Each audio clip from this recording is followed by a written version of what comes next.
Hey everybody, my name is Fana Easter, and I wanted to take a minute and talk about mental stimulation using Kongs for your dog and all that good stuff. So I want to take a minute, explain what it is, how to use it, and how to choose one for your dog. Because I think there's a lot of miscommunication out there, and I think there's a lot of options out there that can get overwhelming. So first off, a Kong is made out of a non-toxic rubber. It's very, very flexible. It will bounce. There are some that will float, and then you have a rope that's tied to them. It's a good toy for a dog that likes to retrieve in and out of the pool.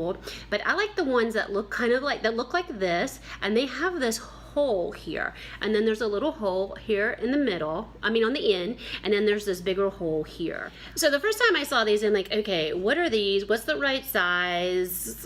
What do you do with these things? Because everybody has them, and you can stuff these with food, and it's like, think of these as a puzzle. Let's say that. Think of this as a puzzle, and if you stuff it with food, your dog has to go in and solve the puzzle by removing the food.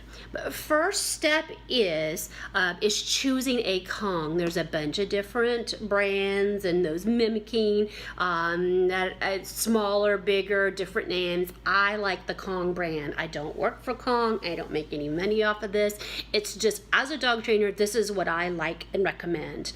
Okay, so let's talk about the different sizes of Kongs. This is a red Kong. It's the original, and this is a large size. This is what my 110 pound Rottweiler chews on. I think this is pretty good for any dog that's medium size to even extra large. The whole thing is that you want them to be able to put it in there. They don't have to put it in their mouth, but you don't want it to where it's in their mouth and they close their mouth and you can't see it. That's how I feel with the tennis ball. You want it to be where they can, so it prevents them from swallowing it. I think the large is probably the most versatile. And then there's the medium, and this is really good for dogs that are like 20 pounds and under.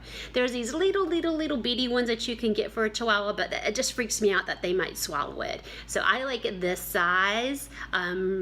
I like these two sizes, the medium and the large, pretty much for all dogs, okay? So you're probably wondering about the different colors. This is the original. It's a little bit more flexible. This is the extreme one, and it's black. And then you can see it's a little bit harder to squeeze compared to this one. This one's a little bit more on the flexible side. If you've got a power chewer, you need this color. Here it is in large. Pitties, Labs, Rotties, Bull Terriers, they all need the hard extreme one, okay? I've done videos on how to clean these. You can check those out on our Dog Training Nation YouTube channel. They're actually pretty easy to clean. I've got some steps on how to stuff them so that you're not dealing with scraping with a knife, but I just wanted to kind of cover what size Kong with the different colors. You'll see some softer ones for puppies and for seniors. I kind of stay away from those because they're too flexible and your dog can chew chunks of them off. So stick with either the original or the extreme. I know they get these big gigantic ones, and that's a lot of food to be stuffing in there, and most dogs can't get to the bottom of it and become frustrated and give up. So there you go.